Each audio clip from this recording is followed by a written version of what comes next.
5, 4, 3, 2, and 1. Brazilian got it from my mama. Work ethic got it from my father.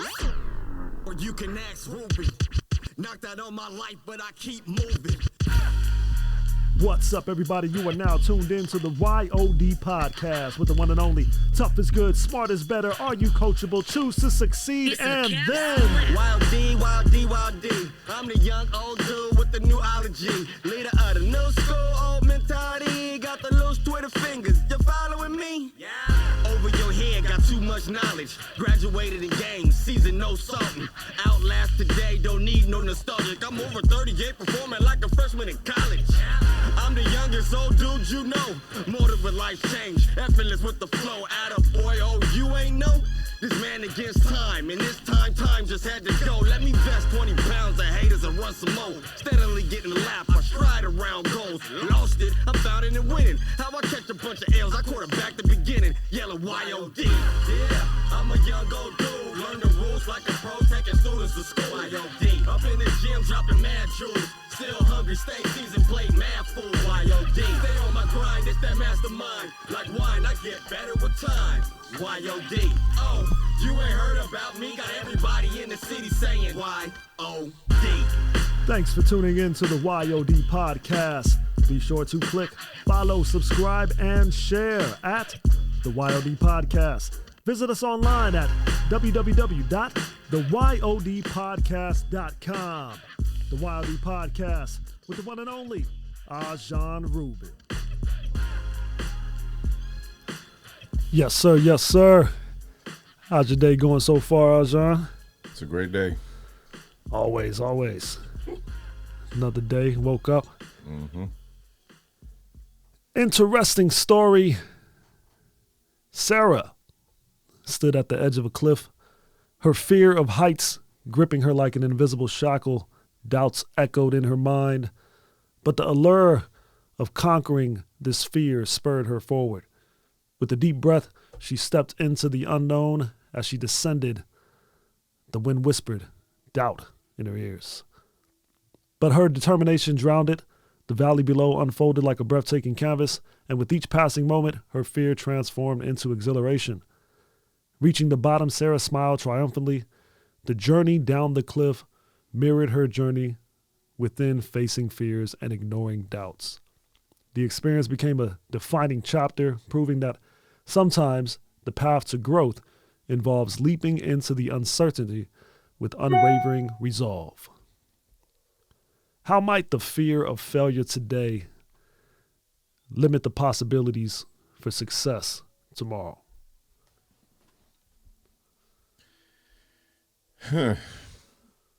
Unlimited. Apprehension and doubt, it kills that whole, what does it say? The journey of 1,000 miles begin with one step. And if you don't take that one step, you go nowhere. And that can be in all directions if you just cripple that way. I think the biggest question is going to be for an individual, if that is the case, what's feeding the fear? What's the roots of that fear? And a fear is it's like a quantitative piece of phobia. So it's like digging to figure out what's that one. What is that one? I maybe it's a little bit of a stretch, but sometimes in class when no, I don't think it is a stretch now when I think about it.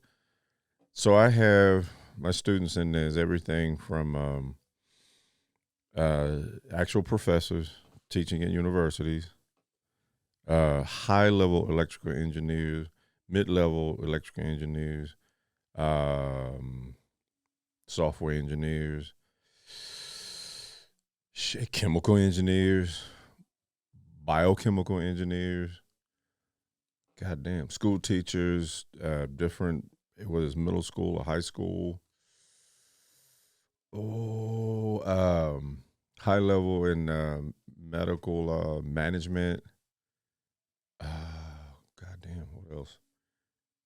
Firefighters, some law enforcement, some federal agents, you name it.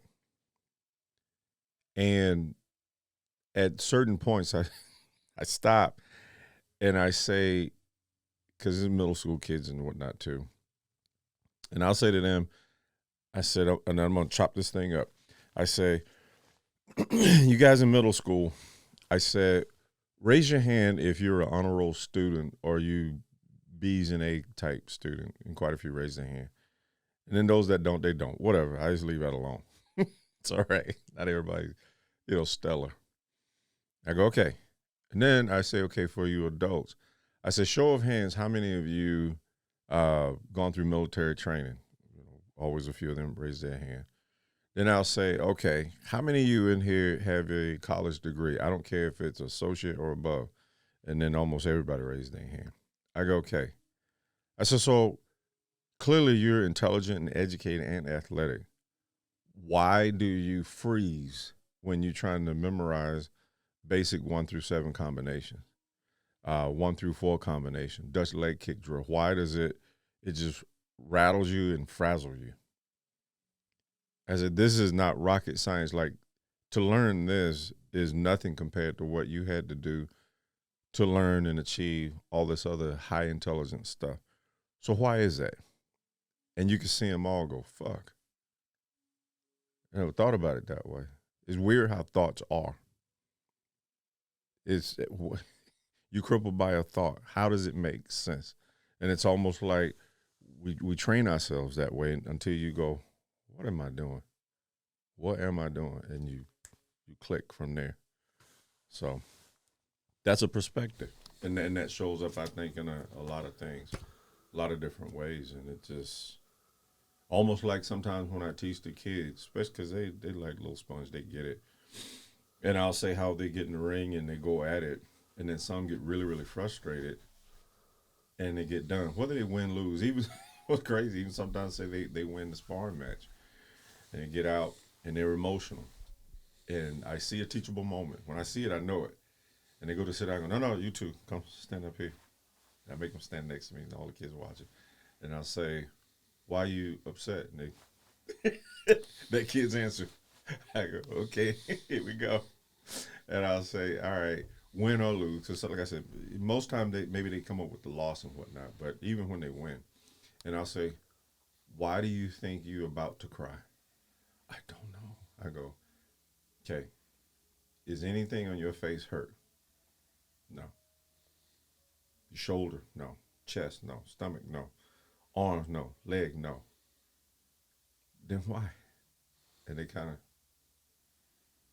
you can see them kind of think it through. And I'm like, yeah. I said, you're frustrated with an emotion which is based on a thought because there's nothing wrong. Nothing hurt. So you're thinking something that you shouldn't. And that thought just got out of control. And then you can see him just kind of clear up. Like, okay. And the thought shifts just like that. And the body shows that shift. It's the same. Like we do that to ourselves, It's almost I don't know what philosopher said that the anticipation of death is worse than death itself. And he said it has to be. You're all stressed out about it. You're still alive. But when you're gone, you're gone. There's nothing there. But if it's something that's not in your control, and I know this is a far fucking reach, still doesn't change that as truth, though. If you can't stop what's coming, and I know, like I said, it's a stretch, it's that whole, Dalai Lama says, if you can do something about it, why are you worried? If you can't do anything about it, why are you worried? So. That's dope. It's funny because I didn't know you were going to go there with that answer, but I talked about thought because I've been reading about it a lot, and how thoughts are pretty much the root cause of our suffering is our own thinking. So I've been reading a lot about that, and I was talking to the kids about that yesterday, just like, and if that's true, then like we are only one thought away from experiencing something different and transforming our entire lives at any moment. Yes. To a state of thought. Yes. And it breaks it down how thought and thinking, and how thinking is what gets us in trouble. It's like the thought is just a thought. It's just the until thought. we start thinking, kind of like a seed. It's just a seed until you water it and soil and all that good stuff. But there's a crazy story too about a monk and his pupil. There you go. And he talked about how he was trying to teach him how to meditate and everything like that. And try to sum it up real quick. But he tried to teach him how to meditate, and he kept meditating. And every time he would start to meditate, there would be a noise. Something distracted him, and he would get mad and angry. And the monk would ask him, why are you getting mad? Like, every time I'm trying to sit here, something, a bird or something. So he moves to another place, thinks it's more quiet. And then something randomly makes noise there. And he's like, all right, I'm going to just go into the middle of the ocean. I mean, the middle of this lake. Then certainly nothing can bother me out there. He's out there 2 days, perfect. Yeah. Third day, he's there and he feels his boat rattle. He looks up and there's a boat that hit him. Angry again, he gets up, starts yelling at the boat, move your boat, all this stuff. And he realizes there's nobody in the boat. And the whole point and moral of the story is he is the sole creator of his anger. There's nothing he's getting mad at. That's just the thought. Or like we talked about last time, the first arrow. It's the second arrow that you're thinking that's making you mad. You're in control of that. So it's crazy. And the monk was monk at the end was like, I'm glad you found what was truly making you mad. Because he kept asking him, what is truly making you mad? What is truly making you mad? And he realized it's nothing at all. It's me pretty much making a situation bigger than it needs to be. It's crazy. Yeah, he was doing it. Man. He was doing it.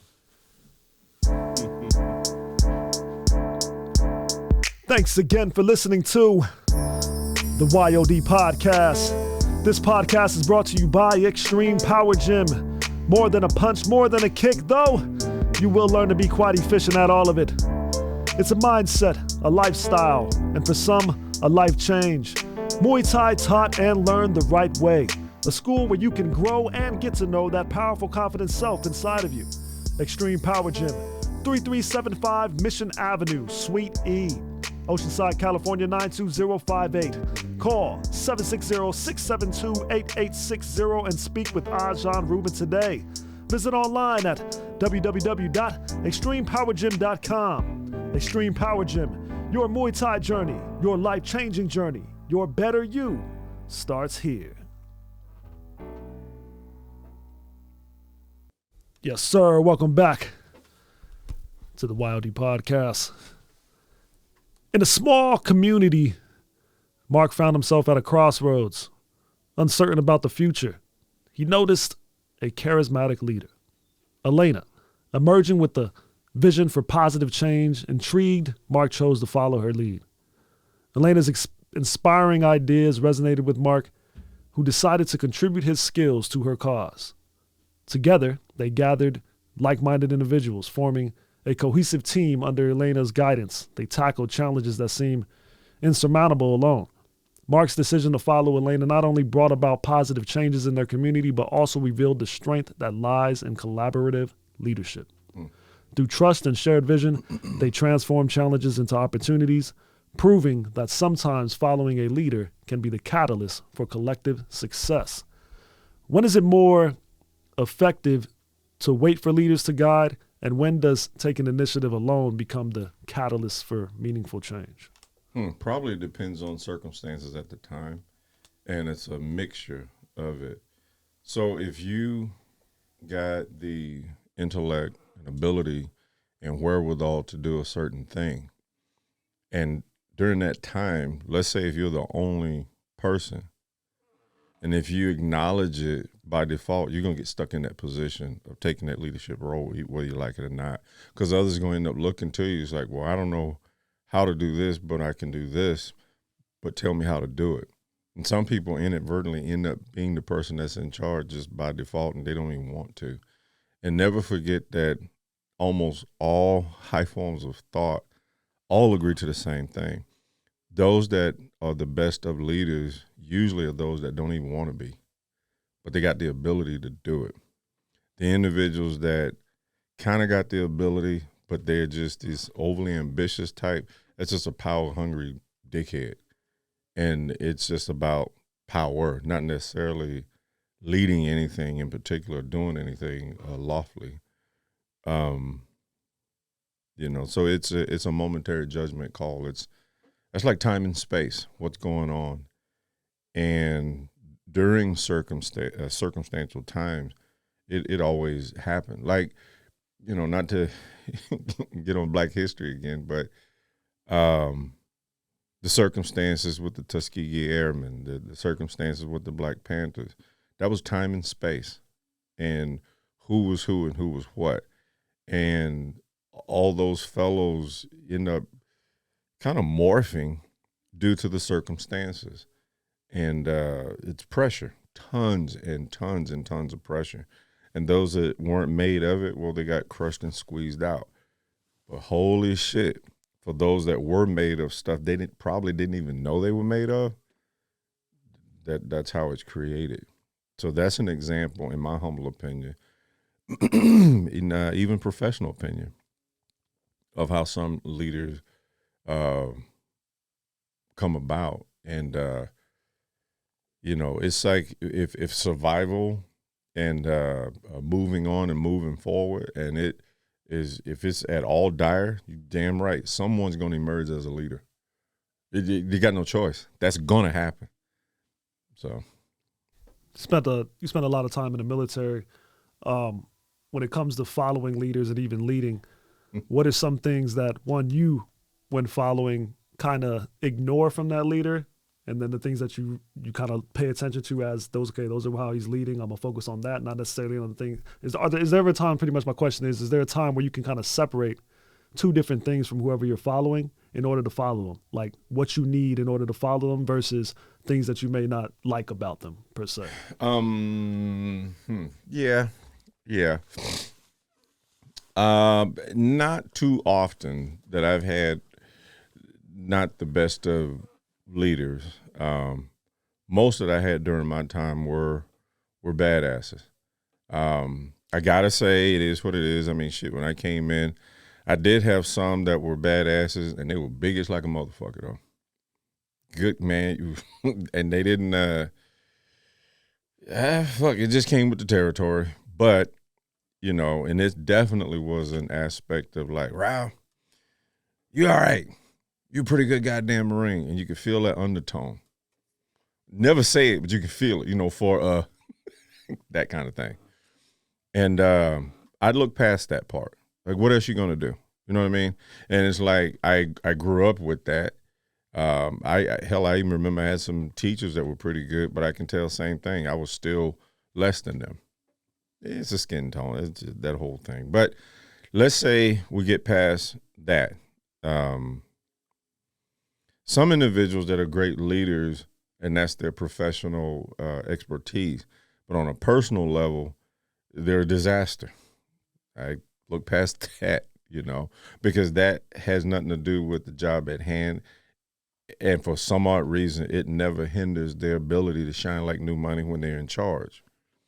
But then, like I said, the majority, though, those that were the head, they deserve to be there.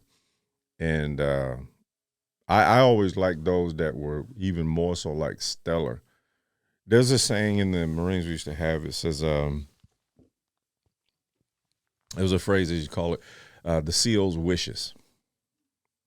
So the commanding officer, he didn't come out and give an order, I want this done by this time, by this date, blah, blah, blah, blah, blah, blah. He'd be walking by and say something like, it'd be nice if that was like gray instead of such and such. Just a suggestion. And it was it. That shit was taken care of because you get it. But a leader like that, you just want it that way because I don't know, some people can really inspire the absolute best out of you and got zero to do with ass kissing. It's some weird science to it. I know it's psychological, but some people, man, you look at them and go, holy fuck, I want to be like that motherfucker like that. I don't know how. I just want to. They just radiate some weird ass fucking energy. And that's ideal. But then everything else is a step or two behind that. And then you got those that are just, goddamn, maybe some you got to follow. and everything about them is fucking disgusting. They substandard as the damn performer. Their leadership style or their leadership abilities is shaky and questionable, and yet you still have to work for them. That's happened a few times too. Well, when that happens, unless you're a moron, you got to circumvent them because you're going to fail following their nonsense. And, you know, I remember during Desert Shield and Desert Storm, I was always, I was a senior sergeant, but I was always called the strong sergeant. So I'm not making this up. They would pair, and that got twice this shit happened to me. So I was a sergeant. Yeah, twice it happened, even when the reservists came. So I became an assistant crew chief. The crew chief was a staff sergeant. He was very knowledgeable, but he was weak. So I balanced him out. Then let's say you got weak sergeant, they put him with a strong staff sergeant to level that out. After I don't know, a month or so we were there, the reservist came in and it was this gunnery sergeant from Boston. This fucking dude totally forgot what it was to be a Marine anyway. And, you know, during that time, because it was a full-fledged all-armed forces war. Nothing. We hadn't done that since Vietnam. That was a whole weird time. So you got individuals that were reservists, and I mean like they had businesses at this. They lost it all because like you got to come back on active duty, and too bad, so sad. You knew that was a gamble. So there was so many disgruntled, pissed off. I don't even know what that guy did, but he did something or another, and he was just, you know, hair wasn't in regulation and had a whole big issue with actually being what the hell he's supposed to be. He's a gunny. That's the next, you know, head of a staff sergeant before you make first sergeant and master sergeant. And I got stuck with this fucking dude. And I'm like, man. And needless to say, we clashed at some point. And I can't remember what the fuck. He was upset because I was doing my damn job as a Marine. Definitely a Marine sergeant. He wanted me to go easy and go lax. I'm like, wait a minute. This time we're supposed to do this. This time we're supposed to do that. We're in combat, dum-dum. We're not in garrison. We're not on a training exercise. Like real shit's going on 24/7. He was so out to lunch, right? And fuck, it's been so long now. I really can't remember what. I do remember we're in the damn GP tent. He called himself trying to dress me down. I flipped that shit and dressed his fucking ass down. I was so hot. And I said to him, well, what did he say? He said, talking to me like that, you know, I'm going to have to, you know, take you to the Sergeant Major. And I said, well, shit. I said, Sergeant Major, right out there. As a matter of fact, I think he can hear us talking. And I said, why don't you explain to him why the fuck your hair ain't in regulation? I was so goddamn mad. Fucking Sergeant Major, you look like, he just gave me a smirk ass look. I said, I pulled the flap back. I said, hey, Gunny, look, there he is right there. He just heard everything you said, and I said, go tell him. Go fucking tell him. So, and not a damn thing came from it. Was Sergeant Major. He went over to him. Sergeant Major just let him say his thing, and Sergeant Major put his head down. And he was this cat was he had been in the Vietnam too, so he was hardcore salty, cool as shit. He let him get all this shit out, and he goes, He said, well, Gunny, what did my hard charging sergeant tell you? Oh, he's this. He said, well, why don't you fucking do that? And he walked away. I'm like, fucker.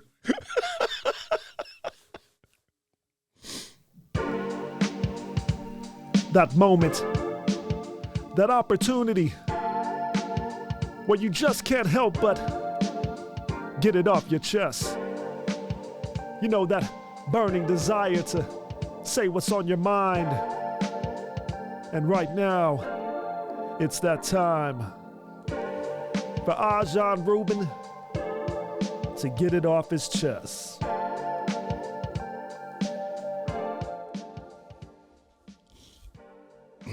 I want to say thank you to all of you that listened to the last episode, I think 108. And many of you were saying pretty much condolences because you didn't know how the struggles I went through with my dad and my teen years and the many different levels of growth and understanding that, what drives me. And, one said that she thought it was so cool how I could get through it all, and even by expressing it in a version of dark humor. And she said how she was in tears listening to it, like she had no clue I'd gone through that. And I was like, well, it's like pain is an amazing teacher if you learn the lesson. And I always say, take all that poison and flip it into medicine. Back to it's why the gym is medicine room. So more and more, with these episodes and certain things we touch on, things make more and more sense to those that do listen. Like it was, I thought, I don't know how we discussed so many different things. I figured in an inferred way they pick up on it, but now it's like it clarified a lot of things to a lot of listeners. So all of you, I can't say thank you enough that you care. But for me, I mean, this thing been a life journey, and I think that I really, really hope that when I do speak that raw, that it even help you or anybody else revisit some thoughts, revisit some things that have happened to you, and be honest about it, because the process is the same for everybody.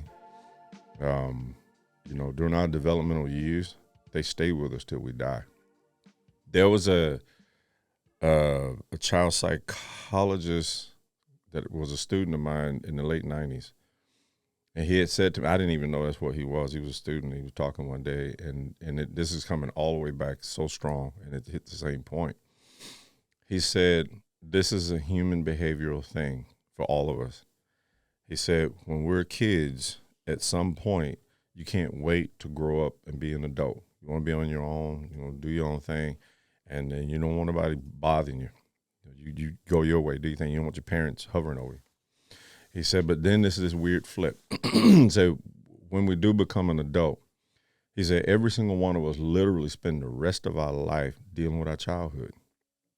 Nobody gets out of that cycle. The thing is, to what degree? So you can always backtrack a lot of stuff if it's positive to negative and everywhere on that spectrum. It started there, and it just radiated. So like I said, I thank you. And I hope that you can use it, as a template for yourself in some way or other.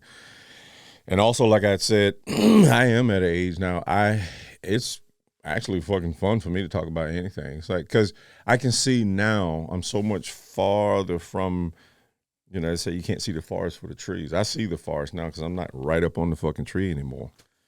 And if I had known, of course, this ain't how shit goes. But if I had known then what I know now, there never is anything to be embarrassed by, because all this stuff is human experiences. It's all of it. And what I see is how you manage it. Is how you manage two things: your degree of pain in life and your pleasure in life. Because you can drown in both, and you can excel in both. Yeah, speaking of excelling and obviously growing from, you've experienced loss, you've experienced heartache, pain, obstacles, and obviously being that some people didn't know, obviously, all your story. If you go back and listen to some of the earlier episodes, you can hear a lot about details of the stories and stories upon stories. But just specifically the loss, for those who are listening and got something from the last episode, how do you gain from loss in life, or in other words, grow from loss from your own life? Give examples or just some advice on that aspect. Being the hardest thing, in my humble opinion, is being completely honest with yourself. That's the first step. If you can do that, for some odd reason, and I don't know, I ain't no damn psychologist or psychotherapist, but I can only speak from my own experiences. I think that the seed of your character is going to determine how those truths manifest when they take root. Like I said, with me, I am the I appreciate a pat on the back from time to time. I don't seek it. I appreciate, flowers or whatever. I don't sit around and expect it. But my nature is, and this is something I talked on that last episode, if you tell me no, and it's something I want, not about right or wrong, the fact that you just told me no just fired me up. The fact that you want to give me a hard time and I'm thinking, okay, why? It got nothing to do with you, but you want to give me shit. Well, my seed is you just fed me to be stronger and I'm going to fight you to the graveyard. Is it worth it? But that's how I'm made, though. And I don't know where that came from. I just, as weird as it is, we're just born the way we're born. Some people, you can do shit and they'll get easily discouraged. I ain't one of them. Like, if I want something, I want something. I don't. If I'm indifferent, it's like, take it or leave it. That's clearly not something I really want to achieve. But I know that, though. So I ain't got an issue with anybody. It's kind of like, motherfucker, I was just fucking around anyway. And then, of course, I'm going to think, why you give a shit? Because people do have a tendency of telling on themselves if you really pay attention. And which is another thing I've gotten way, way, way, way better at. It's like I refuse to give anybody the benefit of the doubt for the rest of my days till I die. It ain't never going to happen again. But I will give everybody an opportunity. I'll give you a chance. Once it's fucked, bye. You might as well go off a cliff. We're done. I'm so fed up with that shit because what was that? Maya Angelou has said, when someone shows you who they are, believe them. Holy fuck. It's just, there's no two ways about that. I'm throwing this manhole cover to you, anybody that listen, like, this is what I've seen. If you see different, God fucking bless you. I as far as I can go back, that has never been off. It's been right the entire goddamn time. But this whole, give someone the benefit of what? If they're a crook and you catch them, that's what they are. If they're a habitual liar, that's what they are. If they just talk strong and all their actions are questionable and weak, they're a bitch. They got nothing to do with you. Just identify what's there and leave it the fuck alone. And you interact with it knowing what it is. Meaning like you interact with a Bengal tiger with a certain amount of caution. You interact with a little, what is it? Cottontail bunny rabbit, probably a little bit different than that damn tiger. Because nature is different. But you act with that damn tiger like you act with that bunny rabbit, you're probably going to die. I know that's like a big-ass stretch, but that is the point.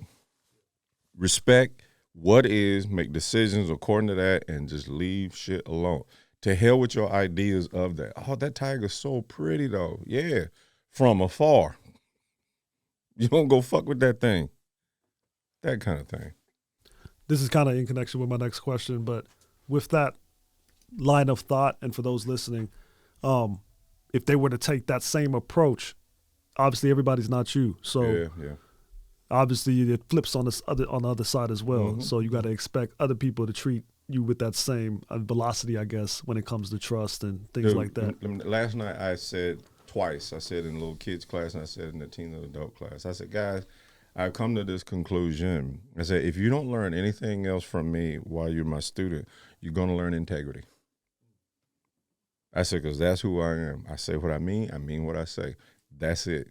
And I want that in return. Kids I didn't get on this extra part with little kids, but the teens and adults, I did this part. And I said, if you are a borderline to just straight up bullshit artist to me, how can I effectively do my job in teaching you when you lying to me? And it hit like a wave. You could just see it. I got shit.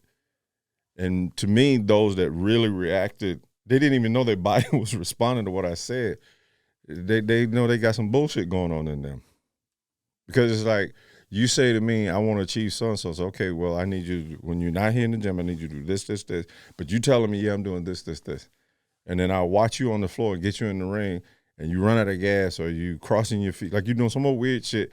I'm already knowing, like, well, if you did those things I asked, that wouldn't show up. So now, how can I help you? You lying.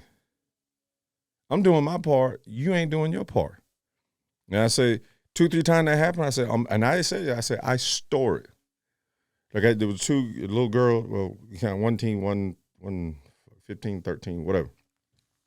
I said, hypothetically speaking, I said, I'm putting attention and working in you because you good and you coming up. Is she behind you, right? And I said, if I come to figure out you bullshitting in line, well, I need to put attention to her because you wasting time. And I said, and eventually she going to whoop your ass. Whose fault is that? It got nothing to do with me. Those are your choices. So that's where I stand on that. I'm like, please bring it. I want the mirrored version of me so bad, across the board. You have no idea. Just be nice, be honest, be real. We ain't gotta like each other. Please just say it. It's like, cool. I don't know what it is. I ain't done anything to you, but I rub you wrong. Well, that's between you and God. But fist bump, peace. That's real. Ain't nothing wrong with that. Nothing. But the bullshit artists and let's play nice and meanwhile, like, I can't stand that motherfucker. Blah, blah, blah, blah, blah. Why you can't stand me? I ain't done shit to you. I don't know you. It's some reflective thing that's bothering you. I could be anybody, and you feel that same way. You see what I'm saying? Yeah, that's key right there. I could be anybody. Nobody thinks about that. It's true. With anybody they disagree with or don't like, it could be any different person. So it has to either be something within them or within you that's it's causing that. It's a reflective thing. Like you said, the monk in the freaking boat, he kept getting pissed off. Well, he kept getting pissed off because he kept getting pissed off. Yeah. That's what's up. Ella spent endless hours immersed in YouTube videos, fascinated by the lives of influencers. She longed to emulate their every move, adopting their lifestyle and mannerisms. Day after day, Ella's world became a mini cry for content, a mimicking, if you will, of all the creators she admired. As she meticulously replicated their routines, Ella's own life slipped into the background. Real experiences took a backseat to virtual ones, and genuine connections faded away. Despite accumulating knowledge from online personalities, Ella found herself feeling unfulfilled and disconnected from her own aspirations. One day, a realization struck her like a wake-up call. Ella decided to break free from the cycle of imitation and rediscover her authentic self. With courage, she embraced her unique journey, learning that life's richness comes not from copying others, but from living one's own story. We live in a YouTube vlog, look at me world where people change their entire schedule, sometimes even location, or even leave their family because they saw a life they desired online. And I know you obviously you train and you teach people to mimic your character, not necessarily your day-to-day life. Everybody's life is not your life, but in saying that, how do you avoid wasting time loving someone in this day and age we live of social media, loving someone else's life and not truly loving or knowing your own? Okay, that super easy. This is something we done hit on a million times, but it brings to attention different aspects. Like this is a piece and a part of a perspective. Everyone, you have to back to some Buddhist stuff. Sorry, it's more psychological than religious. So go within. Who are you? And what do you want? What do you like? What do you dislike? Where do you want to go? And I got to pull this in Crayola crayon and use myself as an example so it be more pointed. Individuals that I want to say Bruce Lee, Rambo, Sylvester Stallone, of course, Arnold Schwarzenegger, Predator guy, and Conan the Barbarian, Sidney Poitier, John Wayne, Clint Eastwood, Sean Connery, all these OG cats, black and white, during because of course I was a kid watching the reruns from the 50s, and then you got the 60s, and then you got the 70s, which I was a kid, and then stuff made a little more sense, and then throughout the 80s. To me, they were influencers, pieces and parts. And I read Stallone and Arnold's autobiography simultaneously. I did that on purpose in the 80s. And I can't remember which one of them had said it. They said something about it's good to be inspired by someone, and you pick and choose the aspects that are most beneficial for you to develop yourself. One of them actually touched on that because they themselves did the same thing. They had others ahead of them that sparked the flame, inspired, and so on. It's like, it's lunatic, crazy as this may sound, I don't know how to fucking say the word lunacy in a bunch of different ways. But if I wanted to be Bruce Lee, no matter how trim I got or whatever, I'm a black dude. I ain't Chinese. Am I going to shit on myself because I want to be something I'm not? Insanity. You follow what I'm saying? I ain't got the muscle bellies of Conan the Barbarian. I could have chose that route because when I'm doing bodybuilding, had I done the other shit extra, yeah. But I still never be Arnold. Arnold like 6'2", 6'3". I was 5'10", 5'9". Now, I shrunk. I thought it was bullshit, but that happens. Anyway, you get the point. I'm still me. I'm inspired by this, that. Okay, use these pieces. But who the fuck am I? And my driving thing has always been from within anyway. So others, I think, probably struggle with going within. Instead of going within, they run. And one of the many episodes back, I told some kid, I go look in that mirror. What do you see? Me. Okay. Go down there and look in this other mirror. What do you see? Me. Go out there and see the other mirror. What do you see? Okay. And I said, well, when you get home, look in the mirror. What are you going to see? You go, probably me. Yeah. So is there such thing as running from yourself? No. Then why do it? Meaning, what are you avoiding? So this whole nonsense with this shit, man, it's like it's human behavior, and I think probably getting wrapped up in a form of pleasure that just run crazy, and you just lose your mind and lose your touch of reality. And thank goodness she's like, whoa, what the fuck am I doing? Like, really, what am I doing? Like, this is cool, but this is their life. Yeah, what about my life? Duh. No shit. What about your life? I had said, we talked 2-3 podcasts, and I said about this whole voyeur way now. It's just watch. What are you getting out of it? And it's still the same thing. So bring it back. Be honest with yourself. Who are you? What are you? Where are you? Where are you trying to go? What do you want? Not everybody else. What do you want? Those that kind of inspire you, or influencers they call, is just always fucking never-ending changing catchphrases and shit. Well, that's someone that inspires you. Okay. Not everything about any one person inspires you. There's a few pointed things. Well, pick those. How can you use them to better yourself? That's what everybody needs to do. In my professional opinion and in my humble opinion. Fuck, even my personal opinion. That's awesome. Yeah, that's awesome. When I worked in a railroad, that was one of the big things we always had to know. Where we were going, where we were at, and where we came from.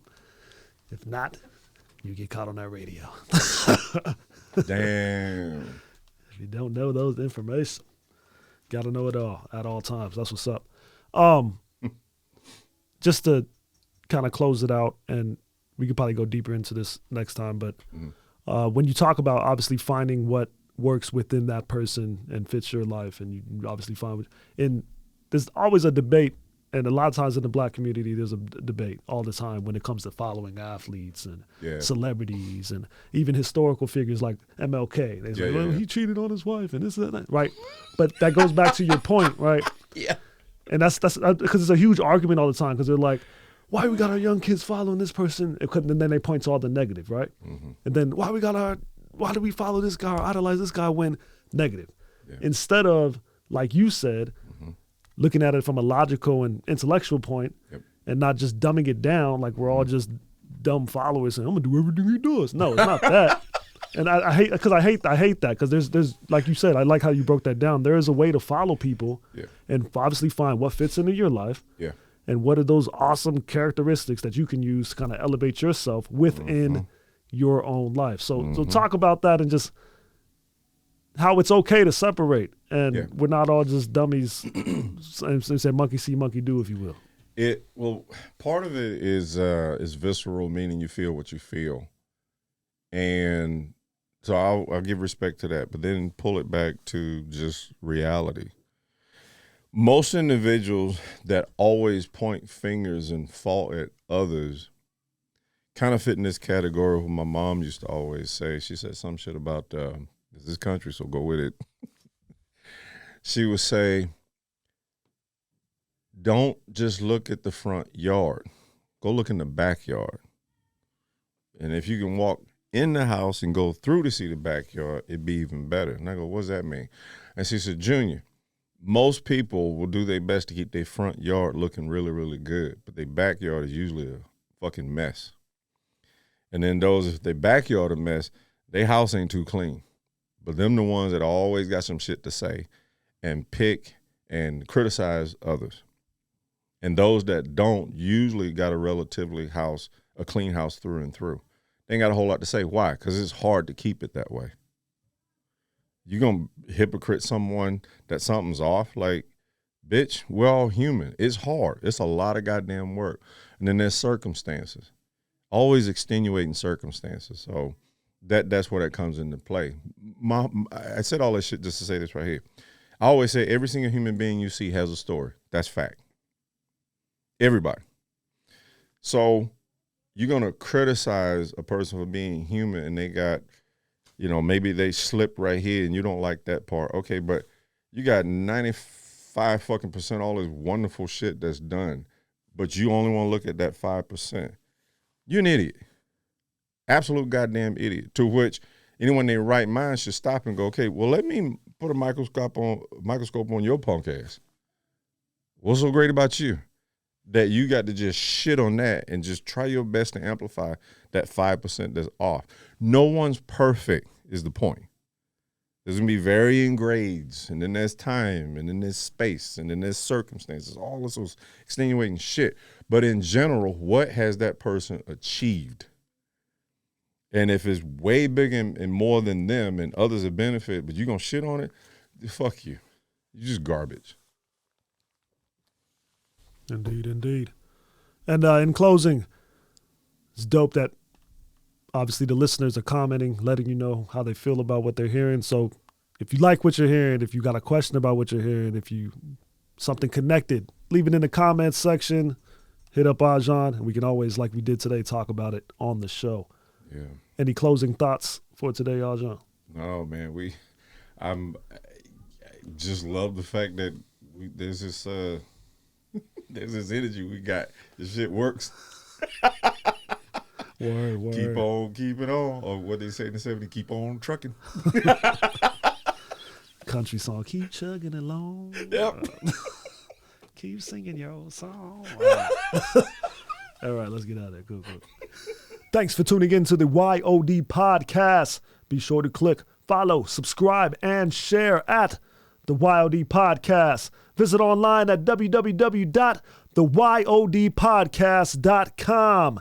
Thanks for following. Thanks for listening. Thanks for watching, commenting, and sharing. We are YOD. It's a capsule. Yeah. Wild D, Wild D, Wild D. I'm the young old dude with the new ology. Leader of the new school, old mentality. Got the loose Twitter fingers. You following me? Yeah. Over your head, got too much knowledge. Graduated in games, season no salting. Outlast today, don't need no nostalgic. I'm over 38, performing like a freshman in college. Yeah. I'm the youngest old dude you know. Motive with life change, effortless with the flow. Atta boy, oh you ain't know. This man against time, and this time just had to go. Let me vest 20 pounds of haters and run some more. Steadily getting the lap, I stride around goals. Lost it, I'm found in and winning. How I catch a bunch of L's, I quarterback the beginning. Yellow Y-O-D, yeah, I'm a young old dude. Learn the rules like a pro, taking students to school. Y-O-D, up in the gym, dropping mad jewels. Still hungry, stay seasoned, play mad fool. Y-O-D, stay on my grind, it's that mastermind. Like wine, I get better with time. Y-O-D, oh, you ain't heard about me. Got everybody in the city saying Y-O-D.